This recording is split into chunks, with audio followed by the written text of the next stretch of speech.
Welcome to the 1 p.m. Bilingual News with me, Kejan Henry Atembe and Monique Nausifotso. Good day, Monique. Good day, Henri Kejan Atembe. Mesdames, Messieurs, bonjour et bienvenue à ce rendez-vous de l'information bilingue sur Canal 2 International. Donc voici les principaux titres.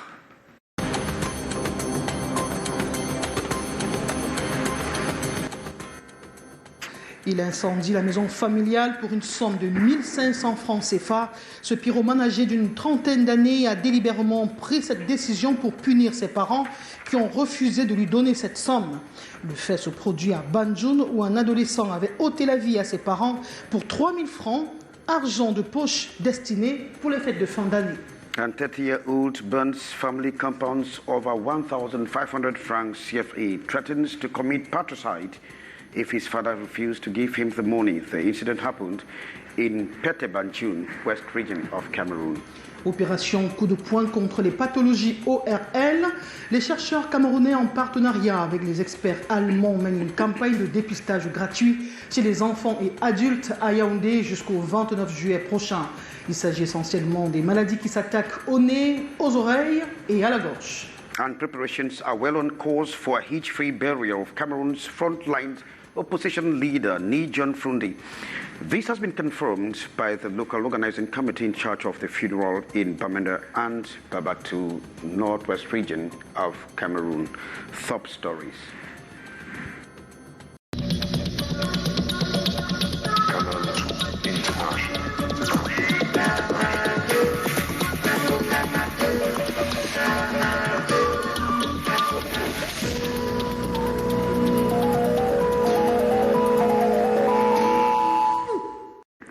Mesdames, Messieurs, bienvenue sur Canal 2 International et merci de nous suivre sur nos différentes plateformes digitales à l'adresse www.canal2international.net sur YouTube. La première partie, c'est dans la langue de Shakespeare. Avec vous, Henri Kejan Atembe. You're welcome back. This is a very sad memory as a 30-year-old man has burnt the family's compound in Banjul over 1,500 francs CFA. In fact, the 30-year-old threatened to commit patricide if his father doesn't give him the money. The incident happened in Banjul, west of Cameroon, as we have the details from Ambo Gladys Diba. It still seemed like a dream to inhabitants of Pete Banjul in the west region of Cameroon that this 30-year-old man, Futse Wabud, set ablaze his father's house and threatened to kill him because of 1,500 CFA francs he had demanded from his father, who promised to give him the next day.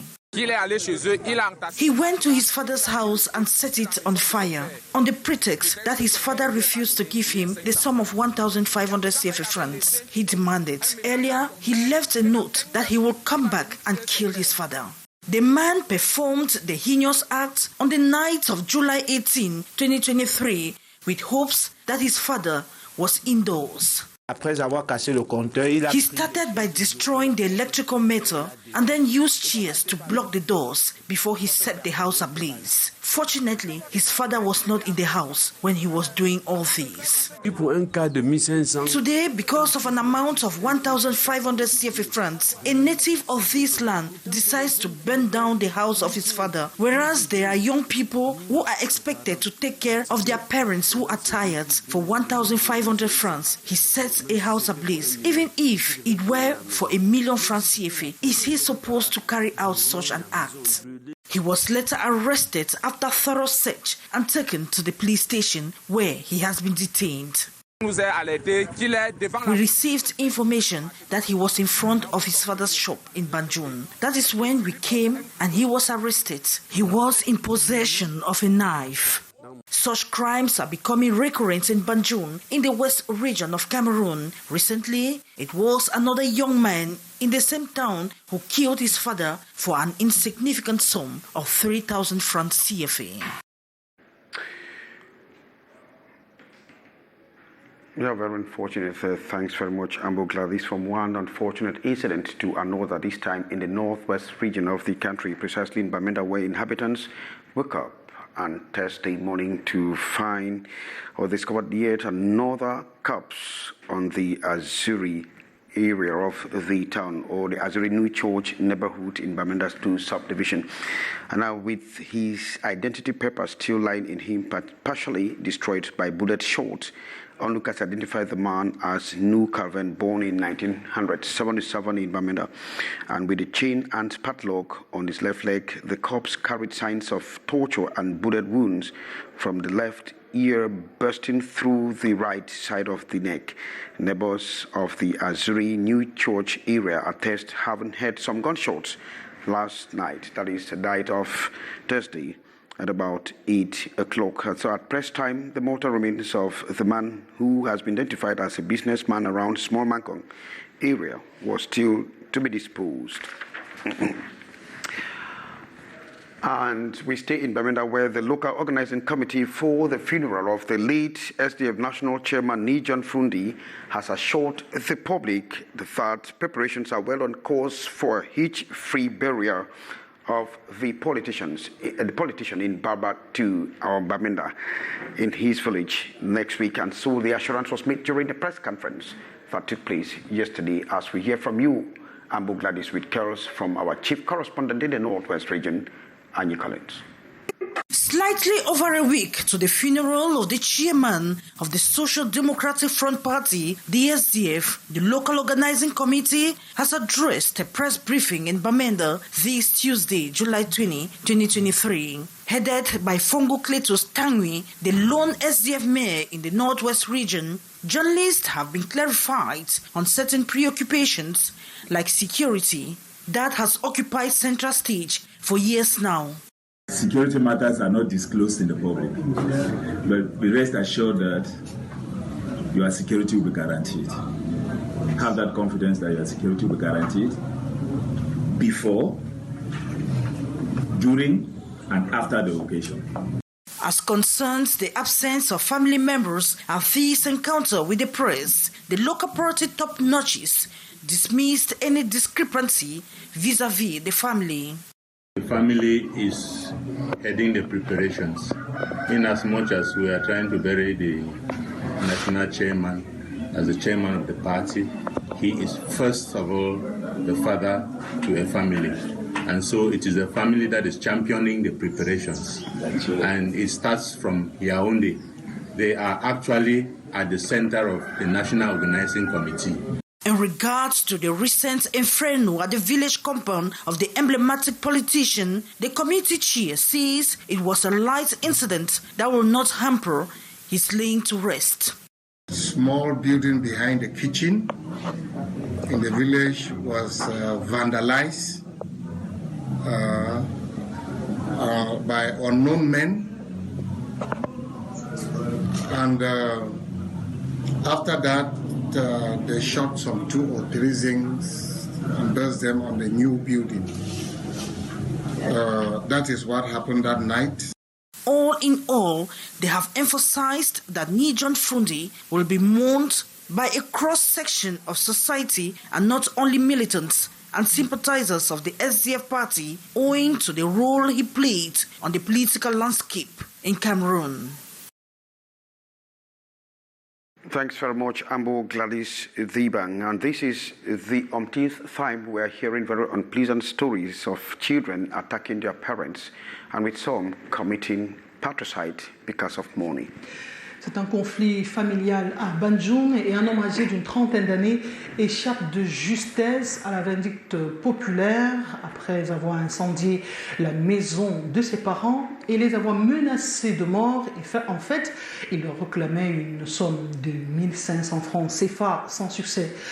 Joseph Choupeau, Elisabeth Ngoum. Des menaces et messages de mort de Jaurès à son papa. Laisse-moi 15 jours pour te tuer. Tu auras de mes nouvelles.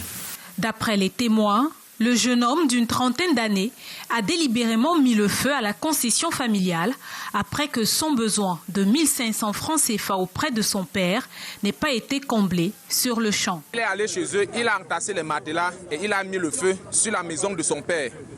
Prétexte que son père ne lui a pas donné 1500 francs. Il a commencé par casser le compteur. Et après avoir cassé le compteur, il a pris les chaises, bloqué la porte de son père là dehors. Le papa n'était pas là. Un acte de violence de trop pour les populations du lieu-dit boulevard Fotso-Victor à Bandjoun. En furie, elles ont été stoppées net par les éléments du commissariat de sécurité publique de Bandjoun.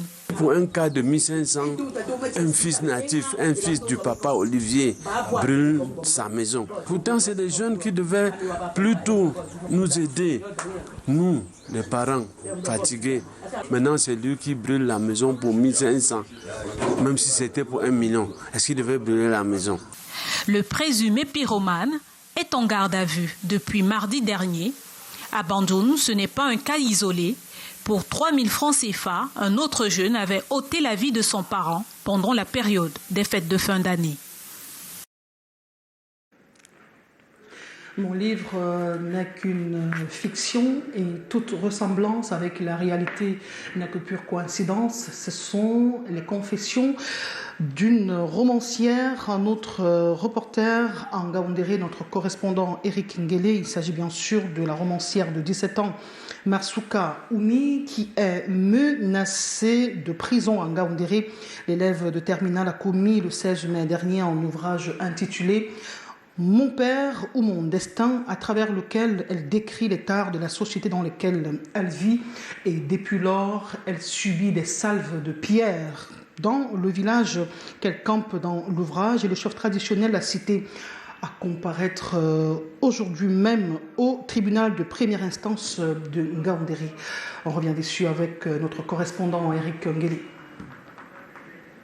L'affaire a été renvoyée au 17 août prochain pour production originale de la citation directe, c'est-à-dire la mise en l'état du dossier, une condition de recevabilité de l'action en justice, comme une entente avec son éditeur et sa maison d'édition, également poursuivie. Marsouka Oumi n'a pas fait le déplacement du tribunal de première instance de Ngaoundéré, compétente en matière. Rencontrée au domicile de ses parents au quartier Bamianga, satisfaite de son baccalauréat obtenu hier, elle nous a avoué que son conseil d'avocat lui a interdit toute déclaration publique, ce qui n'est pas le cas du camp en face, venu en nombre pour ce premier jour d'audience. Dans son livre, elle a dit qu'à Idole, il y a la sorcellerie. Elle a même indexé le père fondateur, le père de l'actuel chef. Elle a insulté pour dire que c'est un sorcier qui mangeait les âmes des personnes qui ne l'adoraient pas. Et c'est faux, c'est archi faux. Ce qui a créé l'ire des populations du village Idole, c'est qu'il a été peint dans l'ouvrage « Mon père et mon destin » comme Kandahar sous les tropiques. L'œuvre parle de Idole en salissant l'image du village, du premier chapitre jusqu'au 7e chapitre. On parle de la sorcellerie, de l'abomination, l'infidélité, le mariage forcé, l'esclavage sexuel pour les petites filles. Pour ces raisons et bien d'autres, les plaignants demandent réparation, pas moins de 150 millions de dommages dont se défend le chef du village. Idole est une localité touristique de l'Adamawa, située dans l'arrondissement de Bel-El, qui a été sacré en 2007, le village le plus propre du Cameroun. Ses habitants voient donc en le livre de Marsouka un instrument qui sape ce label. Merci Eric Ngélé. C'est une affaire que nous suivons avec grand intérêt. La suite de ce journal, c'est avec vous, Henri Kedjan Atembe. When the results of the baccalaureate examinations were published last week, candidates were gripped with anxiety, and so they wanted to know their status. And so with the evolution of things, the Office du Baccalauréat du Cameroon decided to publish the results online. Our chief correspondent in Yaoundé is Beatrice Ngamo, and student journalist Paluma Sama. They went finding out how it's working with the students. The long-awaited day is finally here. Baccalaureate result is out. Tensed, stressed, and uncertain, actress allowed the elder brother to verify his faith. Unlike him, these others braved the odd. I text the number 8070 and I sent my matricule, which cost 150 francs CFA. I received my matricule confirming I was admitted. I did a transfer of 500 francs. I typed my registration number and in less than 5 minutes, I received my results and saw admitted. Admitted is code for pass. The message contained my name and surname, date of birth, and down was written admitted. Jubilation time for the candidates and family members, proud of the final outcome, a great relief.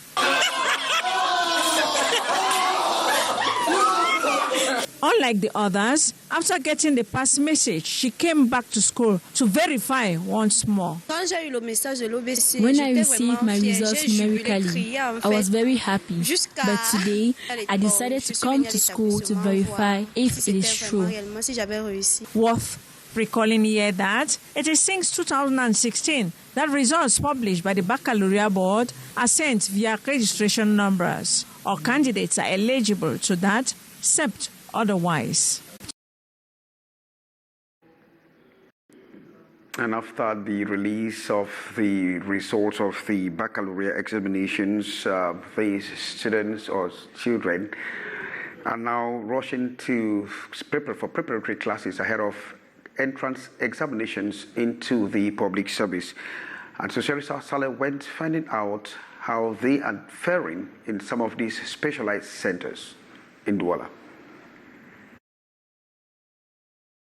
Aspiring university students, they are here to receive a know-how on how to better approach the official competitions into great universities. These new graduates from the baccalaureate are taking part in preparatory classes in this specialized center. Like many others in the city of Douala, they receive advice and techniques to brave the various entrance tests. We prepare students to enter major universities such as Polytechnic University of Douala and Yaoundé. This is where I got my own experience. I left from here in 2020 as a teacher.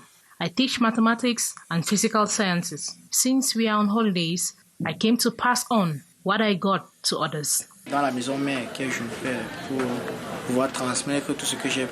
Here, there are well-structured course programs, small classes, and advice on exam strategies from experienced teachers where they share their knowledge and experiences.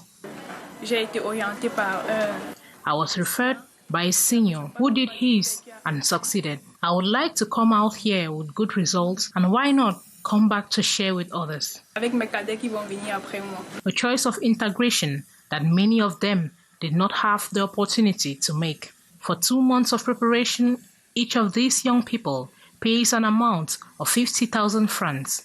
They are attracted by the reputation and success rate of these centers. And the Executive Board of the Higher Institute of Youth and Sports, NGS, has urged the government to implement strategies or mechanisms that can permit the institution to generate its own fund and become economically productive. This was made during the examination of the institution's account for the year 2022, as we hear from you, Hyson Chia. On the table for deliberations during this second ordinary session of the National Institute of Youth and Sport was the examination of administrative and management accounts, as well as the material management accounts of the institutions for the year 2022, and the review of the control budget of the executive. And at the end of the closed-door meeting chaired by the board chair, Adum Garwa, the members of the Executive Council adopted key resolutions. All our budgetary and financial documents were adopted, and the Board of Directors have taken some resolution relating to the human resources management. The fate of some teachers were equally decided upon during the session this July 20th, 2023. Resolutions were taken relating to the retirement of some personnel. Retirement of some personnel of the National Institute of Youth and Sports. And among the many recommendations also advanced at the end of the session, the board urged the government to consolidate mechanisms that can permit INJS generate its own revenue to meet the needs of the institute. And we now move to Yaoundé, where the Église Évangélique du Cameroun is still in very much crisis. Monique. Eh bien, l'église évangélique du Cameroun, paroisse de Siméon, les chrétiens n'ont pas de lieu de culte et cela dure depuis bientôt 5 ans. Et on se souvient il y a quelques jours que c'est à cet endroit qu'un officier général de l'armée camerounaise a tenu des propos polémiques à l'endroit du ministre de l'administration territoriale. Cela faisait suite à des décisions prises par Paul Atangadji liées aux factions qu'on observe en ce moment même au sein de cette église. Si la réalisation nous le permet, nous vous proposons cette enquête réalisée par Daniel Anissé-Boudier sur la problématique de la décentralisation, les problèmes que rencontre cette église de Siméon. Un bâtiment en pleine construction, mais une paroisse déconstruite, meurtrie par des guerres intestines. 5 jours déjà que l'EEC de Siméon, dans l'arrondissement des Yaoundé 3e, est officiellement scellé. Entre autres motifs du préfet du Fundi, menace de troubles graves à l'ordre public, risque majeur d'affrontement, programmation concomitante des cultes et surtout, bicéphalisme pastoral et antagonisme. Nos jeunes frères et certains aînés ont pensé qu'ils peuvent créer leur église. Ils ont pris sur eux de se détacher, pas de se détacher, mais de rester à l'intérieur et puis mener leur campagne, faire créer une église à l'intérieur de l'église évangélique du Cameroun, ce qui était complètement en dehors des règles dans un début. Cette église dans l'église, ils l'ont appelée EECD, Église évangélique du Cameroun décentralisée. Une décentralisation jugée illégale par la force publique et à laquelle s'est opposé farouchement le ministre de l'administration territoriale. Une démarche critiquée publiquement lors d'un culte le 2 juillet dernier par l'une des figures de proue du mouvement des réformateurs. Peut-être la cause immédiate de la mise sous scellé. Le ministre est dans son élément. Les autres mécontents se lèvent et commencent à le traiter de tous les noms d'oiseaux, comme vous avez suivi, un ministre de la République. Vous vous permettez de l'humilier, de dire n'importe quoi.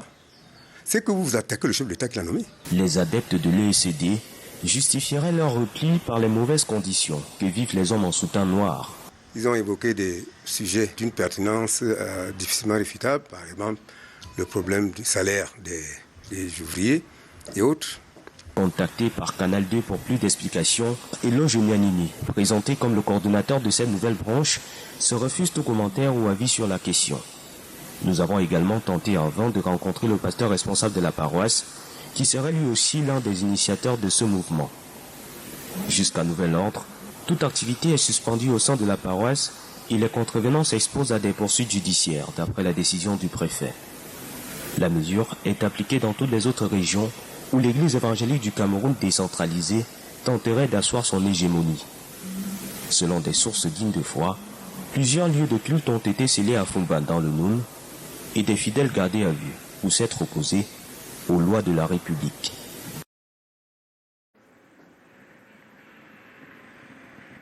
Merci Daniel Anissé-Boudier, Raoul Goufo pour cette enquête. À votre suite, nous nous intéressons à toute autre chose dans la ville de Yaoundé. Il s'agit de cette campagne de dépistage gratuit et de prise en charge des maladies ORL. Il s'agit des maladies du cou, de l'oreille et du nez. La campagne est menée par des chercheurs camerounais en partenariat avec leurs pairs d'Allemagne. L'opération va se poursuivre jusqu'au 29 juillet prochain.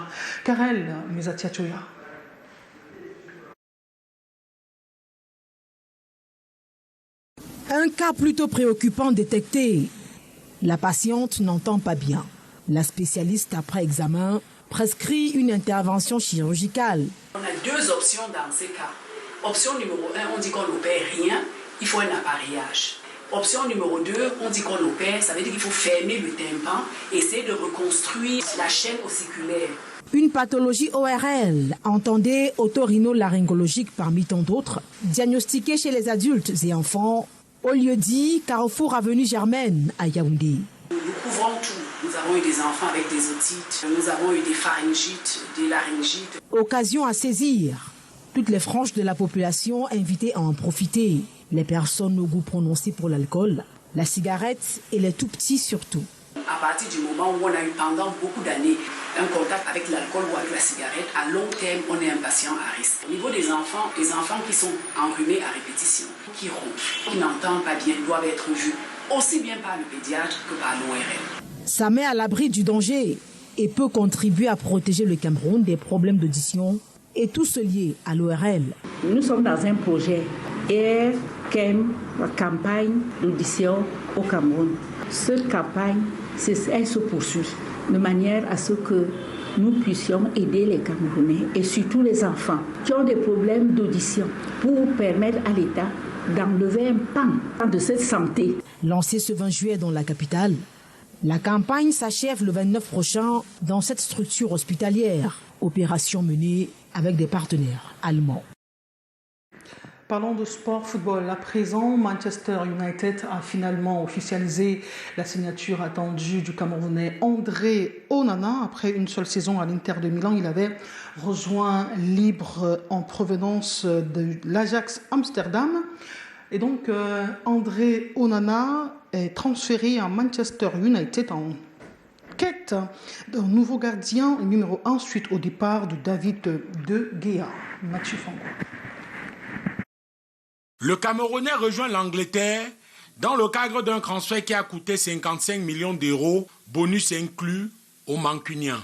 Selon plusieurs sources venues d'Italie, le gardien de but qui a pris sa retraite internationale après le dernier mondial avec le Cameroun a signé pour 5 saisons, plus une année en option, en faveur des Red Devils.